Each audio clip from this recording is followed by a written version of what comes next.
우리가 살고 있는 이 세상은 우연이 없습니다. 하나님의 뜻과 계획대로 진행되고 있어요. 우리가 깨닫지 못할 뿐이지, 그리고 또한 하나님께서 우리에게 내일 일을 모르고 막아 놓으셨어요. 그러나 하나님께서는 우리에게 내일 일에 대해서 말씀하실 수도 있고 또 알게 하실 수도 있지만 일부만 알려주셨어요. 그렇기 때문에 우리의 내일 일은 모르지만 죽은 다음의 일은 우리가 알 수가 있어요. 우리는 언제 죽을지 모릅니다. 갑작스럽게 부모가 떠나기도 하고 사랑하는 자녀가 먼저 떠나기도 하는 그런 삶의 현실 속에서 살고 있어요. 마찬가지로 팬데믹이 이렇게 갑작스럽게 다가올 줄 몰랐잖아요. 또 언제 끝날지도 모르는 것이 오늘의 현실 아닌가요? 그러나 하나님께서는 더 먼 미래인 우리가 죽은 다음과 인류의 마지막에 대해서는 말씀을 통해서 알려주셨어요. 베드로 후서를 통해서 우리가 알고 있듯이 이 세상은 불에 녹아지듯이 없어지는 날이 올 것이다 라고 하는 거예요. 우리 주님께서 다시 오시는 그날이 반드시 올 것이라고 하는 것입니다. 이것이 우리 주님께서 말씀하신 미래의 청사진인 것입니다. 왜 이 청사진을 말씀하셨을까요? 준비하라고, 대비하라고. 근데 누구만 준비합니까? 진짜 믿는 사람만이 준비한다는 거예요. 여러분, 예수님께서 언젠가 다시 오실 것이라고 하는 이 사실을 믿고 계십니까? 그 사실을 믿는다면 우리는 깨어 있어야 된다고 하는 것입니다. 왜요? 우리가 주님이 다시 오시는 그때에 깨어 있지 못한다면, 주님 만나지 못한다면 가장 우리가 불쌍한 자고 가장 우리가 불행한 자라고 하는 것입니다. 그래서 주님은 성경을 통해서 깨어있는 삶에 대해서 계속해서 강조하고 말씀하여 주셨다고 하는 거예요. 오늘 본문도 마찬가지예요. 마가복음 13장과 14장의 말씀은 예수님께서 공생애를 마치시면서 제자들에게 하신 최후의 말씀인데 그 내용은 바로 이렇습니다. 어느 날 예수님과 제자들이 헤롯 성전 앞을 지나가는데 성전이 엄청나게 큰 거예요. 제자들이 성전을 보면서 감탄을 하니까 예수님께서 이 성전이 무너질 텐데 돌 위에 돌 하나도 남지 아니하고 무너질 것이다. 이 제자들이 깜짝 놀란 거예요. 왜냐하면 이 거대한 성전이 무너지는 날이 오겠습니까? 라고 하는 것이죠. 그리고 만약에 이 거대한 성전이 무너지는 그날이라면 그때는 이 세상이 끝날 날일 터인데 그날에 어떻게 해야 하겠습니까? 라고 하니까 예수님께서 차근차근 풀어서 말씀하시는데 예수님께서 다시 오시기 직전에 어떤 일이 일어날 것인가 라고 하는 것을 말씀하시는 거예요. 그리고 우리 주님께서 마지막으로 남기신 그 말씀의 포커스가 무엇인가? 깨어있으라. 깨어있어라. 깨어있어야 된다고 말씀하시는 거예요. 그러면 깨어있는 것이 무엇이냐라고 하는 것입니다. 단순히 졸지 않는 것을 이야기하는 게 아닙니다. 깨어있으라고 하는 것은요, 내 자신의 영적인 상태를 분별할 줄 알아야 된다는 거예요. 깨어있다라고 하는 것은 우리 가족들의 영적인 상태를 분별할 줄 알아야 된다는 것입니다. 깨어있다라고 하는 것은 교회의 영적인 상태를 볼 줄 알아야 된다는 것입니다. 깨어있다는 것은 이 시대를 볼 줄 알아야 된다라고 하는 것입니다.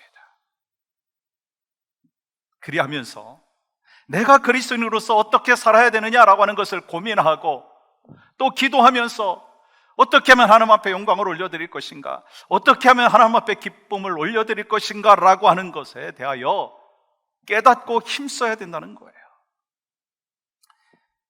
히말라야 등반을 할 때 문제는요, 육체의 그 피로, 그리고 또한 저산소증이라고 얘기합니다. 그런데 그보다 더 큰 문제가 있대요. 그것은 바로 잠이라고 하는 거예요. 잠. 왜냐하면 그곳에서 조는 것은요, 죽는 것과 마찬가지이기 때문인 것입니다. 그래서 그때는 옆에 있는 동료가요, 졸지 못하도록, 자지 못하도록 발로 차든지 수단과 방법을 가리지 아니하고 깨운다라고 하는 것입니다. 무슨 이야기 하는 걸까요? 혹시 우리 주변에 영적으로 졸고 있는 분들이 있다면 어떻게 해야 되겠어요? 발로 차서라도 깨워야 된다는 거예요. 혹시 지금 졸고 계신 분 계세요? 깨어나셔야 된다는 거예요. 영적으로 잠을 자고 있다면 깨어나야 된다는 거예요. 졸고 있는 사람이 눈에 보이면 깨워줘야 된다는 것입니다. 오늘 본문 이 35절과 36절은 이렇게 말씀하고 계시죠. 그러므로 깨어있으라.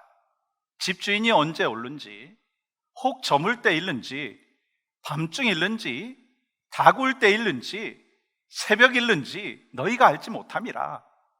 그가 호련히 와서 너희가 자는 것을 보지 않도록 하라. 여러분 깨어 계십니까? 아니, 다 주무시고 계세요? 여러분 깨어 계십니까? 우리가 깨어 있어야 된다는 거예요. 다시 오실 주님을 그래서 만나고 후회 없는 인생을 우리가 살아야 된다고 하는 것입니다. 그렇다면 깨어 있다라고 하는 것이 무슨 의미가 있느냐라고 하는 것입니다. 오늘 본문을 통해서 몇 가지 레슨을 얻기를 원하는데요, 그 첫 번째, 깨어 있다라고 하는 것은요, 분별력이 있다라고 하는 것입니다. 깨어 있다라고 하는 것은요, 분별력이 있다라고 하는 거예요. 여러분, 신앙생활이 무엇인가요? 여러분, 신앙생활은요, 영적인 전쟁입니다. 우리가 예수 그리스도를 믿고 나서 사망에서 생명으로, 사단의 종에서 하나님의 자녀로 바뀌었어요. 우리 신분이 바뀐 존재들이에요. 그렇기 때문에 사탄은요, 호시탐탐 우리를 공격하고 자기 뜻대로 막 끌어가려고 한다는 거예요. 그래서 우리는 사탄과의 영적인 전쟁을 하는 군사라고 하는 것입니다. 아니, 군사가 깨어 있어야지 잠자고 있으면 어떻게 되겠습니까? 그러니까 베드로후서 5장 8절에서 이렇게, 베드로전서 5장 8절에서 이렇게 말씀하시죠. 한번 같이 읽어볼까요? 시작. 근신하라, 깨어라. 너희 대적 마귀가 우는 사자같이 두루다니며 삼킬 자를 찾나니. 그렇지만 좀 조심해야 될 게 있더라고요. 그 C.S. 루이스가 이런 말을 했어요. 우리는 마귀에 대해 지나치게 민감해서도 안 되고 지나치게 무관심해서도 안 된다. 그러니까 마귀에 대해서, 사단에 대해서 무시하는 것도 문제이지만 모든 것을 마귀의 탓으로 돌리는 것도 문제가 된다라고 하는 것입니다. 그러므로 문제의 근원을 알아야 된다는 거예요. 분별력 있는 하나님의 사람으로서 문제가 무엇인가라고 하는 근원을 알아야 된다는 거예요. 존 비비어가 쓴 존 비비어의 분별력이라고 하는 책에 보면 이런 글이 있습니다. 그리스도인들이 무기력하게 살아가는 이유가 있는데 그것은 분별력이 없기 때문이다. 깨어있지 못하면 무기력한 인생을 살아가게 된다라고 하는 것입니다. 우리가 1년 반 넘게 팬데믹의 시대를 살아가면서 하루에도 얼마나 많은 뉴스들이 쏟아지고 있습니까? 정말 앞으로 어떻게 변할지 모르는 것이 오늘의 현실입니다. 그렇지만 분명한 것은요, 이 혼란의 시대에 어떻게 우리가 살아가야 될까? 말씀과 기도로 무장하지 아니하면, 영적으로 깨어있지 못한다면 우리도요, 무기력한 인생을 살 수밖에 없다라고 하는 것입니다. 그러므로 기독교 영성가인 헨리 나우엔이 분별력이라고 하는 책에서 이렇게 기록을 했어요. 분별력은 하나님께서 어떻게 일하시는지를 아는 영적인 통찰력이다. 다시 말해서 우리가 영적인 통찰력이 있어야 일상생활 속에서 이것이 하나님의 역사인지 사단의 일인지를 분별할 줄 안다라고 하는 것입니다. 그러므로 우리에게 필요한 것은요, 이것이 성령의 역사인지 사단의 일인지를 구분할 줄 알아야 되는 거예요. 왜요?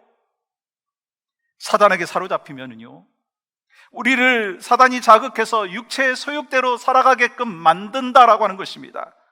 사탄은요,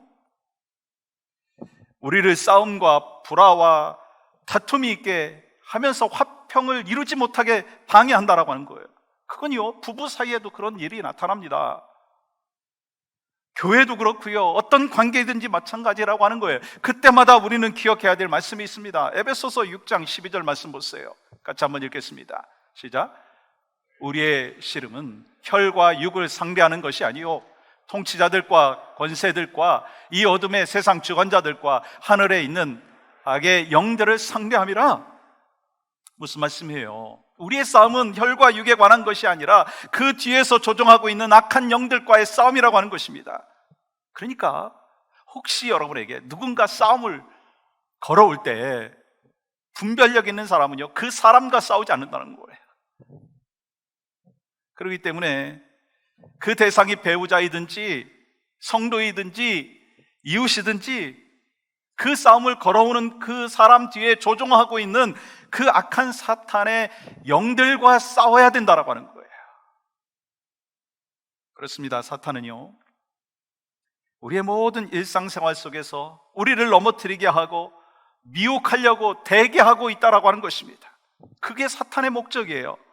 여러분, 오늘 본문 6절에서도 이렇게 말씀하고 있잖아요. 많은 사람이 내 이름으로 와서 이르되 내가 그라하여 많은 사람을 미혹하리라. 여러분, 미혹한다 무슨 말씀이죠? 속인다는 거예요. 분별력이 없도록 속인다라고 하는 것입니다. 그리고 22절 말씀 보십시오. 거짓 그리스도들과 거짓 선지자들이 일어나서 이적과 기사를 행하여 할 수만 있으면 택하신 자들을 미혹하려 하리라. 누가 미혹한다고요? 악한 영들이요. 누구를 미혹하나요? 택하신 자들. 여러분과 저를 미혹한다라고 하는 것입니다. 그러니까 깨어있는 삶을 살기 위해서 우리에게 필요한 것이 무엇입니까? 영적인 분별력이라고 하는 거예요. 우리가 마지막 때를 살아가는 하나님의 사람으로서 성령의 역사하심인지 사탄이 일하고 있는지 구분할 줄 아는 분별력 있는 하나님의 사람이 바로 여러분과 제가 될 수 있기를 주님의 이름으로 축복합니다. 깨어있으면 분별력이 있다는 거예요. 깨어있으면 이것이 악한 사탄의 일인지 성령께서 역사하심인지를 깨달을 수 있다는 거예요. 분별력 있는 믿음의 백성, 깨어있는 삶이 바로 여러분과 저에게 필요한 거예요. 두 번째는 깨어있는 삶은요, 주님을 기다리며 산다는 것입니다. 깨어있는 삶은 주님을 기다리며 사는 거예요. 여러분 1절 말씀 보시면 예수께서 성전에서 나가실 때 제자 중 하나가 이르되 선생님이요, 보소서 이 돌들이 어떠하며 이 건물들이 어떠하니까? 여러분, 제자 중에 한 사람이 왜 지금 건물에 대해서 묻고 있을까요? 말씀드린 대로 성전을 보니까요, 화려하고 막 웅장한 거예요. 얼마나 그 성전이 화려하고 웅장했느냐면 그 주춧돌 하나가요, 길이가 7.3m고 높이가 1.3m고 그 성전을 건축하는 기간이 80년이었다는 거예요. 그런데 예수님께서 그 성전의 화려함과 웅장함에 감탄하고 있는 그 제자들에게 뭐라고 말씀하시느냐면 2절 말씀 보십시오. 예수께서 이르시되 내가 이 큰 건물들을 보느냐? 돌 하나도 돌 위에 남지 않고 다 무너뜨려지리라 하시니라. 여러분, 성전은 건물이 아니에요. 교회는 건물이 아닙니다. 교회는 예수 그리스도를 구주로 믿고 영접한 사람들의 무리이고 공동체인 거예요. 그러므로 교회가 아름답다라고 할 때는요, 건물이 아름다운 것이 아니고 우리의 믿음이 견고할 때 그때 비로소 아름답다라고 얘기할 수 있는 거예요. 여러분, 우리 교회가 아름답습니까? 아멘이 적은 걸 보니까 덜 아름다운 것 같아요. 우리 교회 아름답습니까? 건물이 아니라 우리가 얼마나 믿음 안에서 견고한 삶을 살고 있느냐, 그것을 보면서 아름답다 이야기할 수 있다면 저는 믿고 확신합니다. 우리 교회 아름답습니다. 하나님의 기쁨 되어지는 귀한 교회로 지속적으로 쓰임받아야 된다는 거예요. 여러분 잘 아시듯이 유래백 교회는 수십 년 전부터 텅 비었고 술집으로 고급 식당으로 바뀌었어요. 그렇기 때문에 성전의 웅장함에 대해서 넋을 잃은 제자들에게 예수님께서 이렇게 말씀하신 것입니다. 이것이 성전이 아니다. 나를 믿는 너희가 성전이다. 그렇게 말씀하시면서 지금 눈에 보이는 이 성전 다 무너질 것이라고 말씀하십니다. 제자들은 응보를 합니다. 왜요?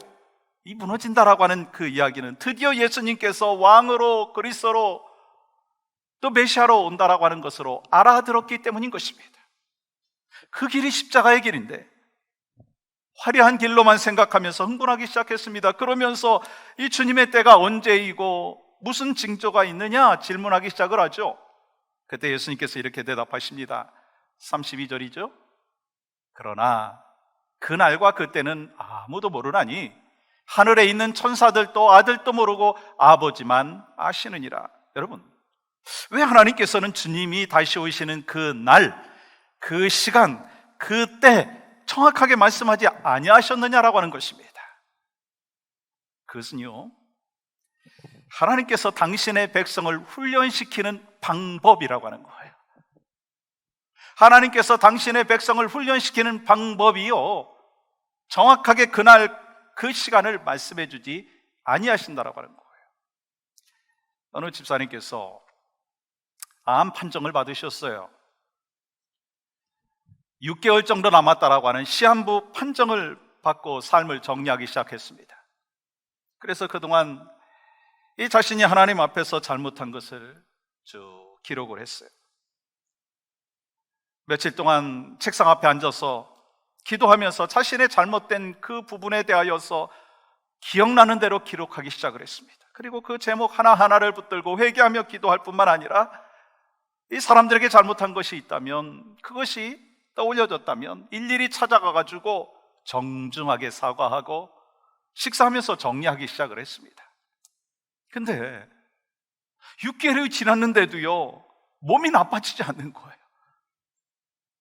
이상하다 싶어가지고 이 세컨 오피니언을 받기 위해서 다른 병원, 다른 의사를 찾아가서 진단을 받았는데요, 전에 받았던 진단이 잘못된 것이었다라고 하는 거예요. 오진을 받았다라고 하는 거예요. 이 가족들과 이 친구들은요, 펄펄 뛰면서 그 병원, 그 의사와 오진한 그 병원에 대하여 수를 해야 되겠다고 이야기하는 거예요.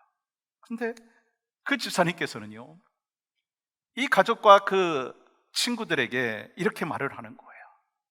지난 6개월만큼 행복하고 보람된 삶이 없었습니다. 앞으로 남은 삶은 지난 6개월처럼 살고 싶습니다.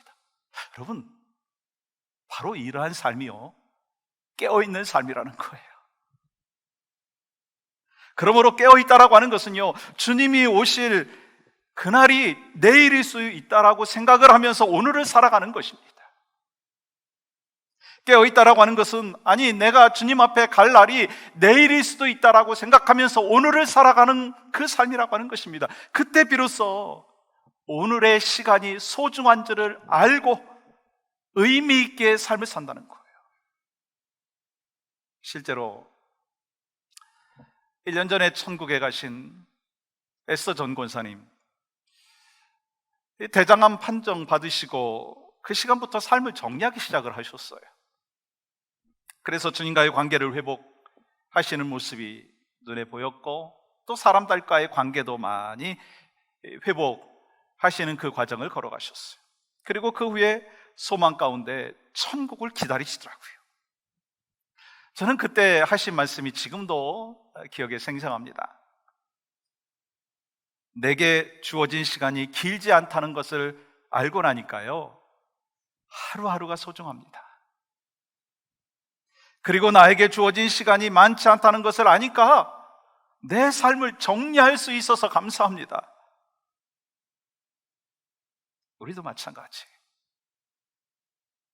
주님 오실 날을 늘 기다리면서 마라나타 신앙으로 살아갈 때 비로소 우리는요, 깨어있는 인생을 살아갈 수가 있다는 것입니다. 그렇게 주님 오실 날을 준비하며 깨어있는 삶을 살아가시는 여러분과 제가 될 수 있기를 주님의 이름으로 간절히 축복합니다. 또 한 가지는요, 깨어있는 삶이 뭔가 인내하며 견딘다는 거예요. 깨어있는 삶은요, 인내하며 견디는 거예요. 그럼 말씀드린 대로 깨어있다라고 하는 것은요, 하나님의 뜻을 분별할 줄 알아야 합니다. 그리고 또한 다시 오실 주님을 기다립니다. 근데 오늘 본문에서 더 중요한 한 가지 사실을 말씀하고 계신데요, 7절과 8절은 이렇게 기록합니다. 난리와 난리의 소문을 들을 때에 두려워하지 말라. 이런 일이 있어야 하되 아직 끝은 아니니라. 민족이 민족을, 나라가 나라를 대적하여 일어나겠고 곳곳에 지진이 있으며 기근이 있으리니 이는 재난의 시작이니라. 재난의 징조로서 감당치 못할 고난이 온다라고 하는 것입니다. 지금도요, 세계 곳곳에 전쟁이 그치지 않고 있습니다. 여러분, 군인들이 동원되어지는 전쟁만이 전쟁이 아닌 거 아시죠? 지금 무역 전쟁이 있고요, 정보 전쟁이 있고요, 취업 전쟁이 있고요, 요즘에 또 한 가지 전쟁이 터졌죠. 뭐죠? 백신 전쟁이요. 아니, 지구 온난화로 인해서 기후와의 전쟁도 지금 하고 있는 거 아시잖아요. 이렇게 보면 지금의 온 세상은요, 전쟁터인 것입니다. 그런데 그 감당치 못할 고난은요, 시작에 불과하다라고 하는 거예요. 그리고 또 문제가 뭔지 아세요? 12절 말씀은 이렇게 기록합니다. 형제가 형제를, 아버지가 자식을 죽는 데에 내주며 자식들이 부모를 대적하여 죽게 하리라. 이 모습이 오늘의 현실이 된 적이 오래되었습니다. 그러므로 언제든지 종말이 와도 이제 이상한 것이 없어요. 내일 온다 한다 할지라도, 뭐 1년 후에 온다 한다 할지라도, 10년 후에 온다 한다 할지라도 주님이 말씀하신 것에 대해서 그대로 지금 진행되고 있는 것입니다. 그러므로 그때까지 우리는요, 인내하며 깨어 있어야 한다는 거예요.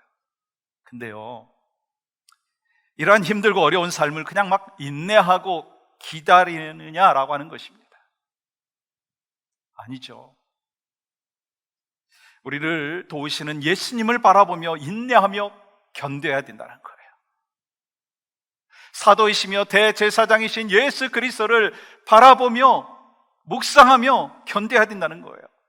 여러분, 노아는 하나님의 약속의 말씀을 믿고 방주를 지으면서 120년이라고 하는 그 기간 동안 철저히 하나님의 말씀에 순종하며 기다렸어요. 아브라함은 75세에 하나님의 부르심을 받았어요.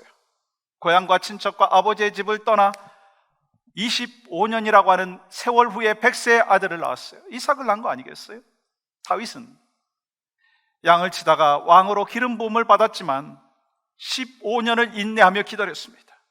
여러분, 신앙생활이 뭔가 하나님의 말씀을 믿고 그 말씀이 이루어지기를 기다리는 것이 신앙생활입니다. 그 기다림이 때로는 지루할 수도 있습니다. 그렇지만 하나님의 도우심을 바라보면서, 예수 그리스도를 바라보면서 인내하며 견디는 삶이 바로 신앙생활인 것입니다. 어거스틴은 우리가 잘 알고 있듯이 젊었을 때 방탕한 생활을 했죠. 16살 때 사생아까지 나왔어요. 만이교에 심취해서 정말 페류나로 살았습니다. 그때 그의 어머니 모니카가 간절히 기도했어요. 그런데 어느 날 밀라노로 도망가 버린 거예요. 점점 더 곁길로 가는 어거스틴의 모습을 볼 수 있었습니다. 그렇지만 기도의 자식은 망하지 않는다라고 하는 것을 증명하듯이 주님은 밀라노에서 그를 만나 주셨어요. 어거스틴이 밀라노 어느 공원에서 술에 취해서 누워 있는데 그의 귓가에 어린 아이들의 동요 소리가 들려온 것이었습니다. 그 노래 가사는 성경을 들어서 읽어라, 성경을 들어서 읽어라 라고 하는 그 동요였습니다. 근데요, 그 노래는 처음 듣는 것이 아니었습니다. 근데 술 취해서 누워 있었던 어거스틴의 귓가에는 천둥과 같이 들린 거예요. 하나님의 음성으로 들려온 것입니다. 그래서 성경을 폈는데 그 말씀이 로마서 13장 11절부터 14절이 눈에 확 들어온 거예요. 같이 한번 읽어볼까요? 시작. 또한 너희가 이 시기를 알거니와 자다가 깰 때가 벌써 되었으니 이는 이제 우리의 구원이 처음 믿을 때보다 가까웠습니다. 밤이 깊고 낮이 가까웠으니 그러므로 우리가 어둠의 일을 벗고 빛의 갑옷을 입자. 낮에와 같이 단정히 행하고 방탕하거나 술 취하지 말며 음란하거나 호색하지 말며 다투거나 시기하지 말고 오직 주 예수 그리스도를 옷 입고 정욕을 위하여 육신의 일을 도모하지 말라. 사실 서강 어거스틴은 이 말씀을 처음 본 것이 아니었습니다. 근데 그날 이 말씀을 읽었을 때 그의 귓가에 천둥과 같이 성령께서 말씀해 주셨고 그 가슴에 새기게 되었다라고 하는 거예요. 결국 어거스틴은요, 이 말씀으로 깨졌어요. 말씀으로 깨지고 모든 죄악을 회개하고 그리고 하나님 앞에 돌아왔어요. 어거스틴의 어머니는 아들을 포기하지 아니하고 주님 바라보면서 기도하고 인내했더니, 견뎠더니 응답의 역사를 체험하게 되었다는 것입니다. 지금 우리에게도 똑같이 말씀하십니다. 너 지금 깨어 있어야 한다. 지금이 어느 때냐? 잘 때가 아니라 깨어 있을 때라고 말씀하시는 거예요. 왜요? 이 주님이 정하신 날이 더 가까웠다는 사실 여러분 아십니까? 혹시 그것이 피부로 느껴지지 아니한다면 이것은 분명히 피부로 느껴지실 거예요. 우리는 주님 앞에 갈 날이 더 가까워졌어요. 여러분 피부로 느껴지시나요? 아니 저만 느껴집니까? 주님 앞에 갈 날이 점점 더 가까워졌다는 거예요. 그러므로 우리 모두는요, 흐리멍텅하게 살아서는 안 된다는 거예요. 대충 살아서 안 된다는 거예요. 깨어 있어야 된다는 거예요. 우는 사자와 같이 덤벼드는 사단에 넘어가지 않도록 우리는 영적인 군사로서 정신 차려야 된다는 거예요. 한번 저를 따라해 보시겠어요? 정신 차려야 합니다. 사랑하는 여러분, 그날과 그때 관심 두지 마시고 영혼에 대해서 관심 두었으면 좋겠어요. 내 영혼에 대해서 관심을 두고, 우리 자녀들의 영혼에 대하여 관심을 두고, 우리 성도들의 영혼에 대하여 관심을 두고, 그러면서 죄의 상태, 하나님과의 관계의 상태를 점검하면서 깨어 있어야 된다는 거예요. 그러면서 주님이 다시 오심을 기다려야 합니다. 믿음을 지키고 깨어있는 하나님의 사람으로 기다려야 됩니다. 그리고 아무리 힘들고 어렵고 그렇다 한다 할지라도 영적으로 깨어있으면요, 염려하지 않아도 돼요. 왜요? 우리 주님 만날 날이 곧이기 때문인 거예요. 우리 사랑하는 이들을 먼저 천국으로 보낸 분들 마음이 얼마나 많이 아프고 힘들겠습니까? 그렇지만 또 소망이 있잖아요. 우리 모두는 이 땅에서 헤어질 날이 있지만 천국에서 다시 만날 소망으로 인하여 우리는 또한 인내하고 기다릴 수가 있어요. 그 믿음과 확신을 갖고 우리가 살아갈 때 우리는 새 힘을 얻고 하나님께서 맡겨주신 삶을 살아갈 수가 있습니다. 소망하는 마음은 우리 모두 깨어있기를 원합니다. 내가 깨어있고 우리 가족들이 깨어있고 교회가 깨어있고 이 나라의 민족이 깨어있는 그 삶을 살아가는 그 모습을 하나님께서 기대하시기에 이번 한 주간도 깨어있는 인생, 앞으로 남은 인생도 깨어있는 하나님의 사람이 되기를 주님의 이름으로 간절히 축복합니다.